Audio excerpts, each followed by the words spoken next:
Good evening all. Today my topic is playing with numbers. ठीक है, playing with numbers यानी कि numbers से खेलना. नंबर्स बच्चों कोई ज़्यादा टफ नहीं होते, डिफ़िकल्ट नहीं होते. हम ये सोचते रहते हैं math math math. No, math is a playing object like playing with numbers. ठीक है, तो our first topic is factors. अब हमें पता होना चाहिए कि फैक्टर्स होते क्या हैं, किसे कहते हैं factors. Factors is the number. Factor वो नंबर होते हैं that is an exact divisor of given number, कि जो हमें नंबर दिया गया है उससे वो एग्जैक्ट डिवाइड हो रहे हैं, पूरे पूरे भाग हो रहे हैं. ठीक है, अब सपोज हमारे पास 27 है या फिर 18 है. ठीक है, तो 27 के डिवाइज़र क्या क्या होंगे. 1 is the factor of every number. 1 एक ऐसा फैक्टर होता है जो सभी इस वर्ल्ड में जो भी नंबर है सब से डिवाइड होता है 1. जैसे कि आपको पता है 1 का टेबल ऐसे होता है 1 1 जा 1, 1 2 जा 2, 1 3 जा 3. तो 1 सबके टेबल में आएगा 1 27 जा 27. ठीक है, उसके बाद हम देखेंगे कि क्या 2 से डिवाइड 2 के टेबल में जाता है 27. नो, इट मीन्स 2 इसका फैक्टर नहीं है. आगे है 3 पे ये डिवाइड होता है 3 9 जा 27. उसके बाद ये 9 के टेबल पे आएगा 9 3 जा 27 एंड देन इसके बाद ये 27 के ही टेबल पे जाएगा. तो हमारे पास 27 के 4 फैक्टर्स है 1 3 9 एंड 27. ठीक है, फैक्टर मीन्स कि अगर हम डिवाइड करते हैं 1 से तब भी पूरा पूरा डिवाइड करने के बाद हमारा जो रिमाइंडर है वो 0 बचेगा. जब हम इसको 3 से डिवाइड करेंगे वो भी इससे पूरा पूरा डिवाइड होके हमारा जो रिमाइंडर है 0 बचेगा. ठीक है, ये फैक्टर्स होते हैं. उसके बाद हम एक और एग्जांपल ले लेते हैं.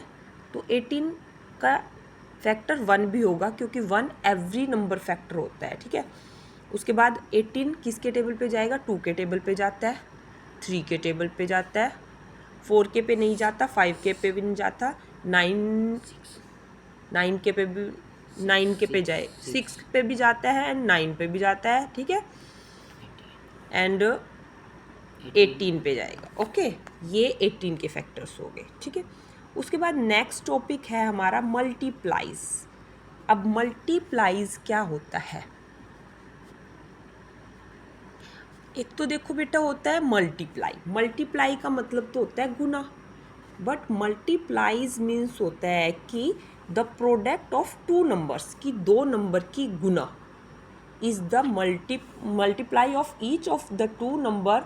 मतलब कि मल्टीप्लाइज होगा कि जब हम 2 नंबर्स को मल्टीप्लाई करते हैं, जिससे 1 को 2 से मल्टीप्लाई करते हैं तो ये मल्टीप्लाइज है, 3 को 6 से मल्टीप्लाई करते हैं तो ये मल्टीप्लाइज है. अब अगर हमें क्वेश्चन आ जाए राइट 5 फर्स्ट 5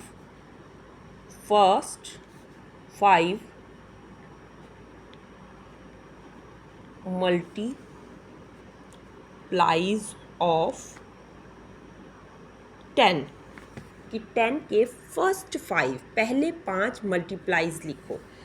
तो हमने 10 को पहले 5 नंबर होते हैं जो उनसे मल्टीप्लाई करके लिखना है, 4 एंड 5. अब हम इनको मल्टीप्लाई करके लिखेंगे 10 1 ज़ा 10, 10 2 ज़ा 20, 10 3 ज़ा 30, 10 4 ज़ा 40, 10 5 ज़ा 50. सो our answer is 10 20 30 40 एंड 50. ठीक है, यानी कि 10 के फर्स्ट 5 मल्टीप्लाइज ये है. ठीक है, नेक्स्ट आ जाता है हमारा prime numbers. Okay, prime numbers. अब प्राइम नंबर्स क्या होते हैं. The numbers which are having any 2 factors that is 1 and the number itself. It means prime number वो होते हैं जो अपने टेबल पे और 1 के टेबल पे जाते हैं. अभी मैंने आपको फर्स्टली आपको बताया था कि 1 is the factor of every number, कि दुनिया में जितने भी नंबर है 1 सबका फैक्टर होता है। ठीक है, मान लो हमने बताना है कि प्राइम नंबर्स क्या होंगे, तो सबसे छोटा प्राइम नंबर होता है 2, क्योंकि 2 के फैक्टर होंगे 1 और 2 अपने आप। ठीक है, उसके बाद 3 इज़ ऑल्सो प्राइम नंबर, क्योंकि 3 भी 1 और 3 पे जाता है। उसके बाद आएगा 5, 1 और 5 के टेबल पे जाएगा। उसके बाद आता है 7, 1 और 7 के टेबल पे जाता है। उसके बाद आ जाता है 11, ये भी 1 और अपने, यानी कि जो नंबर सिर्फ 1 पे जाता है और अपने टेबल पे जाता है, वर्ल्ड मतलब कोई भी नंबर हो सकता है, वो सारे नंबर प्राइम नंबर्स में काउंट होंगे। ठीक है, और next topic is composite number. Composite number क्या होता है? Which are having more than 2 factors, जिसके मोर देन 2 फैक्टर्स होते हैं, that is called composite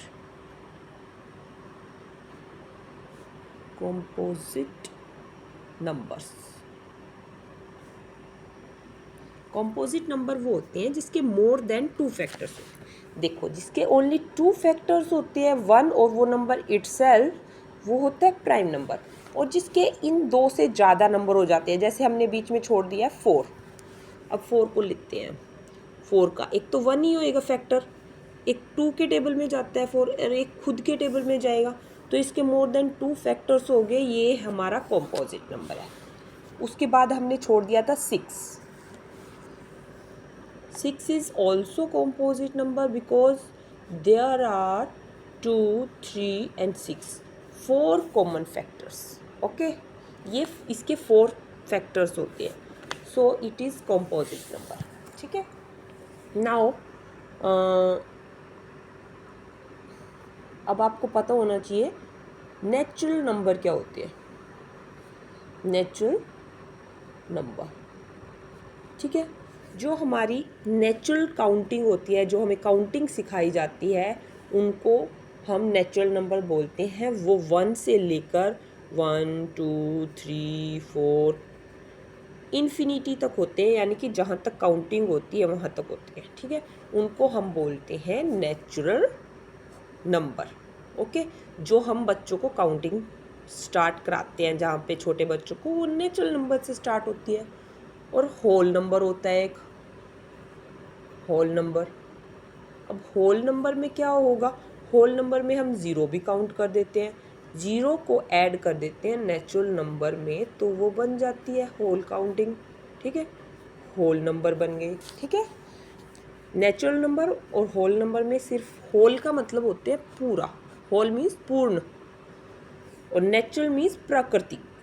okay, अब नेचुरल नंबर और होल नंबर में सिर्फ डिफरेंस ये है कि इसमें 0 और ऐड हो जाती है। Okay students,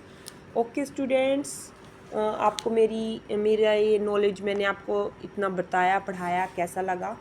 so thank you.